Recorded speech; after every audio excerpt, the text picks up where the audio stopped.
Your brain is the most powerful weapon in the world. Once you put away your phones and your computers and all that we have nowadays, yeah, it's great. We're up to date. But your brain is the only thing you have when you're going through depression, when you're going through hard times, when you're going through death, real life. You can't Google that, man. You're alone.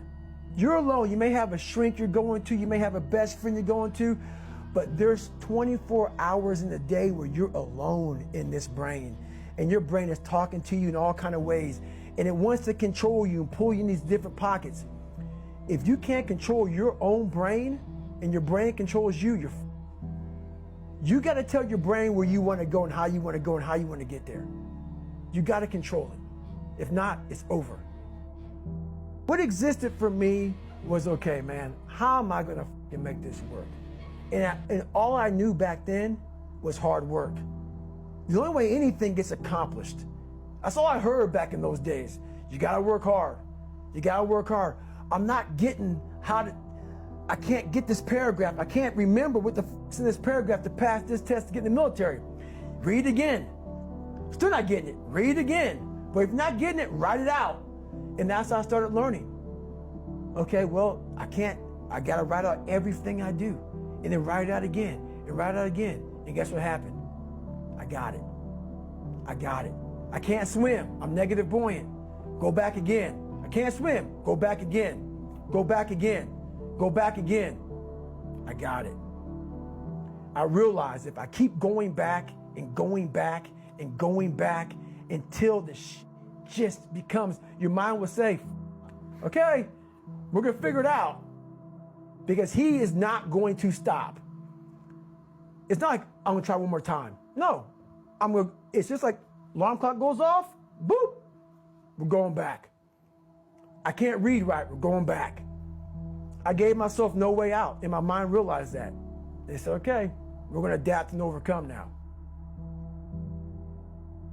Like a lot of people say, trying hard. Your mind knows, man. It knows this guy's bull. Me, man, this guy's lying. There's no truth behind it. When I was in Navy SEAL training, people go, how were you there for 18 months? The program was only 6 months long. You were in 3 hell weeks in 1 year. No one's ever done that. How did you do that? I talk about the new norm. When I lived in a $7 a month place when I was growing up for a short period of time, I loved it. I didn't know any different. That was my norm. Once we moved out of that place, we moved to a $236 a month place. I was like, I never want to go back to that little piece of shit. But if you go back to that $7 a month place and you realize this is where I live, this is all I got, your mind says, roger that, this is home. So when I was going through Navy SEAL training for 18 months and going back through all the hard parts over and over again, I told myself after the first time, I knew it was gonna be a long journey there. My body was breaking down. It was just how it was going on. I said, you know what? This is my new norm. So my mind said, it's like going to work. Like you go to work, you put your suit and tie on. I go into suffering every day. Every day, suffering, being broken, duct taping my feet up, stress fractures, shin splits, being broken. This is my new norm. And your mind says, if we're not broken, this ain't normal. We gotta be broken. So then your mind starts to get tougher and tougher and more callous. People, how did you run on broken feet? Broken shins. My mind knew this is how we operate. We're in Navy SEAL training. This is what we are. I became hell. And that became my new norm. I gave myself no way out. There was nothing outside these walls of hell. Nothing. I love God, but for a short period of time, I became the devil because that was hell. I became the boss, the owner, the CEO of Navy SEAL training. That was my mindset. And that's how you get through things. You immerse yourself in wherever it is, and you become that. You become that and give yourself no way out. When I was 297 pounds and I was fat as hell trying to be a Navy SEAL, the scariest thing in the world to me, even to this day, was that could have been the rest of my life. I thought then I was trying hard. That's the scariest thing in the world. I thought then 297 pound, working for Ecolab, spraying for cockroaches, making $1,000 a month. I thought that was me at my 100% potential. Come to find out, a few years later, I wasn't anywhere near that. 106 pounds less, graduated Navy SEAL training, went on to do all these other things. Looking back on that, that was me trying hard. That's why people gotta understand, what is in us, we have no idea until we start trying hard. And I mean really trying hard, where you're obsessed with, hey, this is my new norm. My new norm is that, wow, this isn't always fun. It's not always meant to be fun. And that's when you know you're trying hard. People hear my story and think this guy is sadistic. I realized how the brain works. I figured out how the brain works. I'm a scared kid, and that's what gives me so much power. I had no foundation, and I built this off of just researching the mind. The feeling you get is basically invincibility. You realize that you can't do it all the time.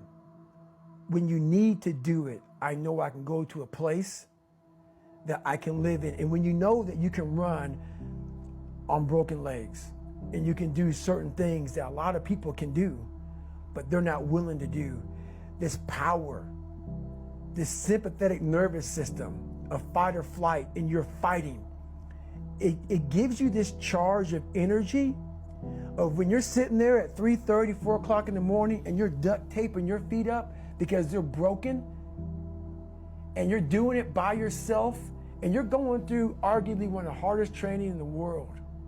And these guys, most of them are healthy, and you're going through it broken, and you're already at a disadvantage, but you're still there. You can feed into that and tap into that for a lot of power. But if you look at it, well, I'm broken, man. I'm not gonna make it. But if you look at it as, man, I'm broken and I'm still here, and I'm fighting, and I'm gonna find a way to get through this, because I have no other place to go. It gives you a lot of power. When things start to suck really, really bad, my brain and a lot of people's brain, they don't go to your dad beating you up. Your brain says, we gotta get the out of here. This is miserable. So anger goes away a lot of times when you're suffering, because your brain just says, we gotta run, we gotta go. So that anger is not popping up saying, oh, I wanna show them, I wanna show those people. No, there has to be a much deeper, when I say deeper, it has to be down to mineral soil. It has to be down to that nice mineral soil where nothing can burn. You can't burn dirt.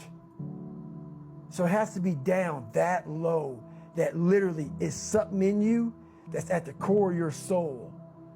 But you don't find it unless you spend a lot of time with what you want to be in life.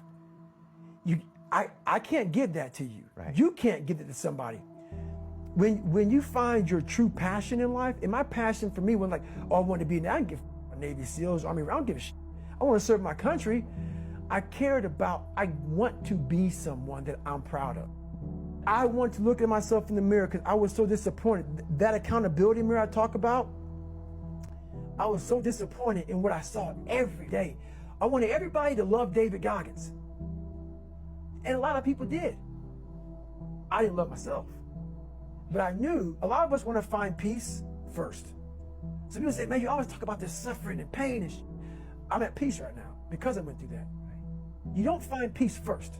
If you do, Merry Christmas. More power to you. More power to you. I found peace on the opposite end of finding myself. And no one really finds themselves without going through trials, tribulations, suffering, accountability. And accountability is suffering. Being accountable every day for doing right for yourself, for the people next to you, it's miserable.